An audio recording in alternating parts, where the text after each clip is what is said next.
백발의 노장이 궁궐 앞에 무릎을 꿇고 있습니다. 평생 고려를 위해 싸워온 한 남자. 홍건적을 막아냈고 왜구를 토벌했으며 누구보다 고려를 사랑했던 고려 최고의 명장. 하지만 지금 그는 포승줄에 묶인 채 처형을 기다리고 있습니다. 이 장수의 이름은 최영. 황금을 보기를 돌같이 하라. 청렴함의 상징이자 고려의 마지막 충신이라 불렸던 인물입니다. 그러나 지금 그는 또 다른 고려 최고의 장수 이성계에게 패배의 모든 것을 잃은 채 초라하게 끌려가고 있었습니다. 도대체 어쩌다가 고려 최고의 영웅은 반역자로 몰려 무릎을 꿇게 된 걸까요? 그리고 왜 고려의 군대는 압록강을 건너지 않고 되돌아와 자신들의 나라를 공격하게 된 걸까요? 1388년 위화도.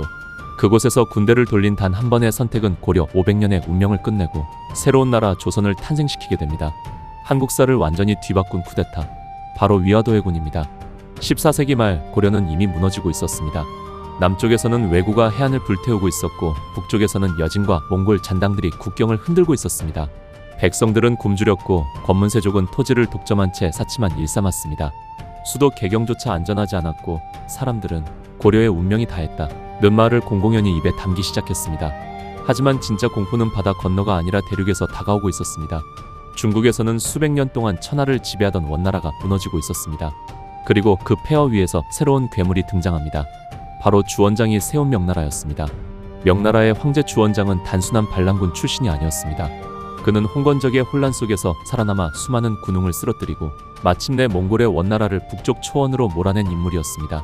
더 무서운 건 명나라는 이제 막 건국한 나라였음에도 이미 엄청난 군사력을 갖추고 있었다는 점이었습니다. 당시 고려는 그 명나라와 애매한 줄타기를 하고 있었습니다. 겉으로는 명나라와 외교 관계를 맺었지만 뒤에서는 여전히 북원의 몽골 세력과 연결되어 있었습니다. 특히 요동 지역의 몽골 장수 나아추는 고려와 긴밀하게 연락하며 명나라를 견제하려 했습니다. 고려 입장에서는 명나라 하나만 바라보기엔 너무 위험했던 것입니다. 그래서 양쪽을 모두 이용하며 살아남으려 했습니다. 하지만 그 줄타기는 오래가지 못했습니다.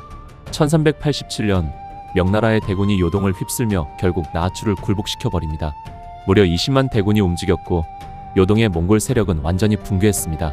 그리고 이 순간부터 고려는 깨닫게 됩니다. 이제 자신들을 막아줄 완충지대는 사라졌다는 것을 말입니다.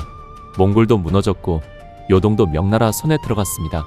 이제 명나라 군대는 언제든 고려 국경 앞까지 들이닥칠 수 있는 상황이었습니다. 그리고 얼마 지나지 않아 고려 조정을 뒤흔드는 소식이 도착합니다. 명나라가 천령이 설치를 요구한 것입니다. 천령 이북은 원래 원나라 땅이니 이제 명나라가 직접 다스리겠다는 통보였습니다. 하지만 그 지역은 고려가 피를 흘려 되찾은 땅이었습니다. 특히 그곳은 당시 최고의 장군 이성계 가문이 목숨 걸고 지켜낸 동북면 지역이기도 했습니다. 고려 조정은 충격에 빠졌습니다. 명나라가 단순히 외교 압박을 하는 수준이 아니라 아예 고려의 영토를 빼앗으려 한다고 느낀 것입니다. 이때 가장 분노한 인물이 바로 고려 최고의 명장 최영이었습니다. 이대로 있다가는 나라를 통째로 빼앗긴다. 그는 강경 대응을 주장하기 시작했습니다. 어린 왕 우왕 역시 점점 분노에 휩싸였습니다. 우왕은 밤마다 몽골 노래를 들으며 명나라를 증오했고 결국 최영과 함께 위험한 결정을 내리게 됩니다.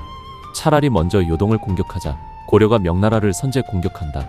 지금 생각하면 무모해 보이는 결정이었지만 당시 고려 조정은 이미 공포와 분노 속에서 이성을 잃어가고 있었습니다. 그리고 이 결정은 결국 고려 500년 역사를 끝장내는 거대한 폭풍을 불러오게 됩니다. 1388년 고려 조정은 충격에 빠집니다. 명나라가 갑자기 고려 북방 지역에 천령위를 설치하겠다고 통보한 것입니다. 천령위, 지금으로 치면 명나라의 군사 행정구역이었습니다. 하지만 문제는 그 위치였습니다.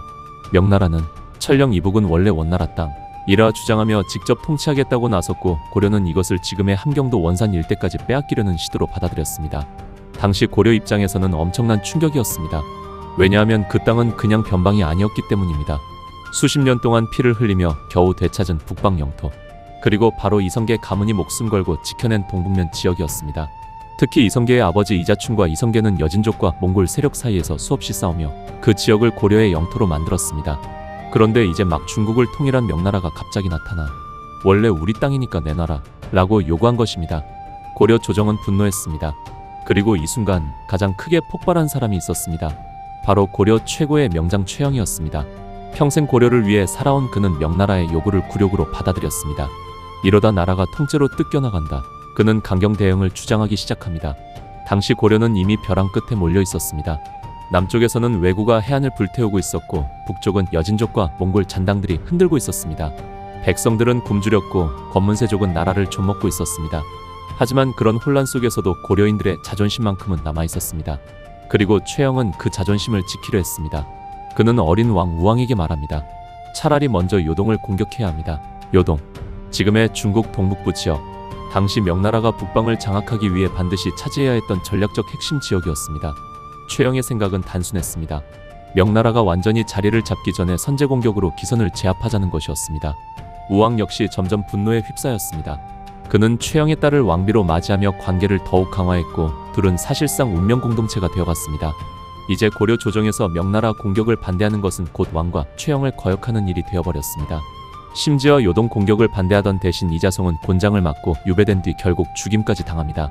조정 전체가 전쟁 분위기에 휩싸이고 있었습니다. 하지만 모두가 이 전쟁에 찬성한 것은 아니었습니다. 당시 고려 최고의 장군으로 떠오르던 또 다른 영웅 이성계는 이 전쟁이 고려를 멸망시킬 것이라 확신하고 있었습니다. 1388년 4월 우왕은 직접 이성계를 불러 말합니다. 과인이 요동을 치려하니 경은 힘을 다하라. 그러자 이성계는 조용히 고개를 들었습니다. 그리고 역사에 남을 말을 꺼냅니다. 바로 사불가론. 작은 나라가 큰 나라를 공격할 수 없습니다. 농번기에 군사를 일으켜선 안 됩니다. 왜구가 빈틈을 노릴 것입니다. 장마철에는 활의 악효가 높고 전염병이 돌 것입니다. 지금 들으면 너무 당연한 이야기처럼 보입니다. 하지만 당시 조정에서 이 말은 사실상 전쟁을 포기하자는 말처럼 들렸습니다. 특히 첫 번째 말, 작은 나라가 큰 나라를 칠 수 없다. 훗날 어떤 사람들은 이것을 사대주의라고 비난하기도 했습니다. 하지만 실제 이성계의 생각은 달랐습니다. 그는 이미 결말을 보고 있었습니다. 원나라를 무너뜨리고 중국을 통일한 명나라, 20만 대군으로 요동을 정리한 괴물 같은 국가. 반면 고려는 왜구와 내분으로 이미 지쳐 있었습니다. 이성계는 확신했습니다. 이 전쟁은 이길 수 없다. 하지만 최영은 물러서지 않았습니다. 그리고 결국 우왕은 최영의 손을 들어줍니다. 그 순간부터 고려의 운명은 돌이킬 수 없는 방향으로 움직이기 시작합니다. 1388년 5월 마침내 고려의 대군이 북쪽으로 움직이기 시작합니다. 총병력 약 4만, 전국에서 끌어모은 군사들이 압록강을 향해 북상했고 이성계와 조민수가 군을 지휘했습니다. 하지만 출정 분위기는 처음부터 이상했습니다. 백성들은 전쟁을 원하지 않았습니다. 농번기에 장정들이 끌려가면서 논밭은 비어갔고 군량은 부족했습니다. 병사들 사이에서도 불안감이 퍼지고 있었습니다. 무엇보다 상대는 명나라였습니다. 이제 막 중국을 통일하고 몽골까지 무너뜨린 거대한 제국. 고려 병사들 역시 알고 있었습니다. 이 전쟁 정말 이길 수 있는 건가? 하지만 이미 멈출 수는 없었습니다. 왕명은 내려졌고 고려 최고의 명장 최영이 뒤에서 밀어붙이고 있었습니다. 결국 고려군은 압록강의 섬 위화도에 도착합니다. 그리고 그곳에서 모든 것이 무너지기 시작합니다. 하늘에서는 폭우가 쏟아졌습니다. 강물은 미친 듯이 불어났고 병사들의 식량은 썩어가기 시작했습니다. 습기 때문에 활의 악효는 풀렸고 질병까지 퍼지기 시작했습니다. 이성계가 사불가론에서 경고했던 일들이 그대로 현실이 되고 있었던 것입니다. 게다가 강 건너에는 명나라 군대가 기다리고 있었습니다. 그 순간 이성계는 결단합니다. 군대를 돌린다. 왕명을 거역하는 순간이었습니다. 하지만 사실 이것은 단순한 회군이 아니었습니다. 이성계는 이미 알고 있었습니다. 지금 이 전쟁을 계속하면 고려는 망합니다. 그러나 돌아간다고 해서 끝나는 것도 아니었습니다. 요동 정벌을 반대한 자신 역시 살아남지 못할 가능성이 컸습니다. 실제로 우왕은 이미 반대파였던 이자송을 죽여버린 상태였습니다. 즉 이성계에게 남은 선택지는 둘뿐이었습니다. 명나라와 싸우다 고려와 함께 무너지거나 아니면 군대를 돌려 직접 권력을 뒤집는 것. 그리고 그는 결국 두 번째 길을 선택합니다.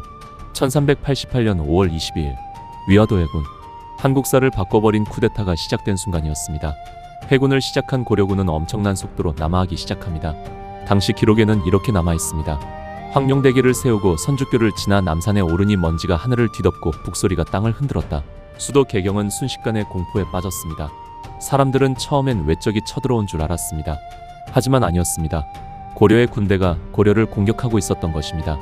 반면 최영은 끝까지 싸우려 했습니다. 평생 나라를 위해 싸워온 그는 마지막 순간까지도 자신이 틀렸다고 생각하지 않았습니다. 그러나 이미 흐름은 뒤집혀 있었습니다. 최영 휘하의 장수들은 하나둘 도망치기 시작했고 개경의 군대도 제대로 저항하지 못했습니다. 결국 최영은 체포됩니다.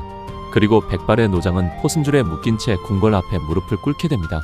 불과 얼마 전까지만 해도 고려 최고의 영웅이었던 남자.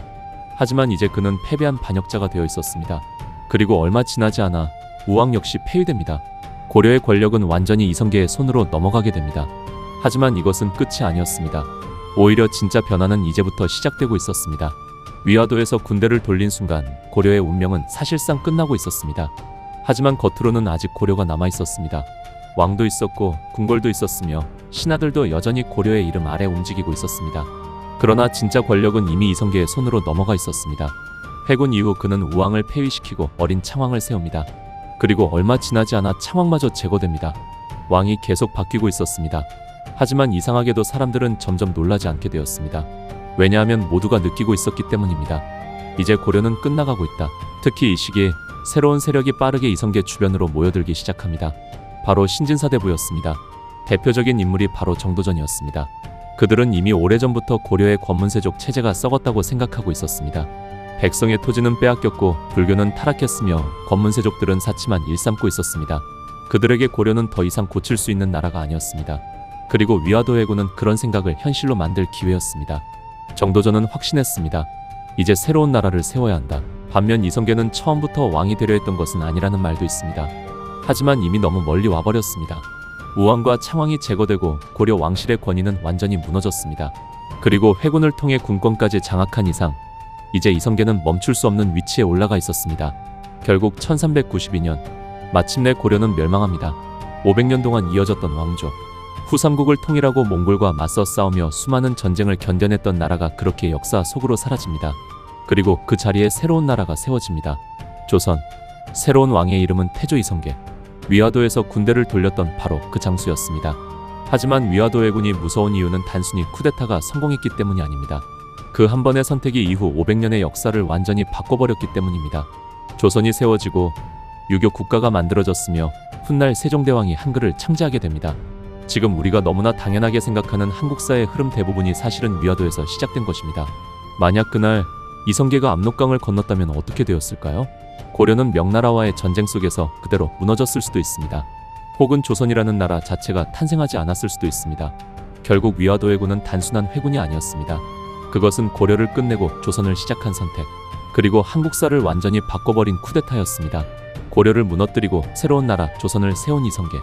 하지만 아이러니하게도 그는 곧 자신이 만든 나라에서 또 다른 쿠데타를 마주하게 됩니다. 이번에는 외적도 아니었습니다. 적은 바로 자신의 아들들이었습니다. 조선 건국 이후 이성계 곁에는 나라의 설계자라 불리던 정도전이 있었습니다. 정도전은 단순한 신하가 아니었습니다. 그는 새로운 조선의 시스템 자체를 만든 사람이었습니다. 왕보다 신하 중심의 나라, 강력한 유교 국가, 그리고 무엇보다 왕자들의 힘을 약하게 만들려 했습니다. 특히 그는 어린 세자 이방석을 중심으로 권력을 굳히려 했습니다. 하지만 이 모습을 가장 위험하게 바라본 사람이 있었습니다. 바로 다섯째 왕자 이방원. 위화도 해군 이후 수많은 피를 함께 흘리며 아버지를 도왔던 인물이었습니다. 그는 생각했습니다. 나라를 세울 때는 내가 앞장섰는데 왜 모든 권력은 정도전과 어린 세자에게 가는가? 그리고 결국 조선을 세운 지 불과 몇 년 만에 궁궐 안에서 또다시 칼이 뽑히게 됩니다.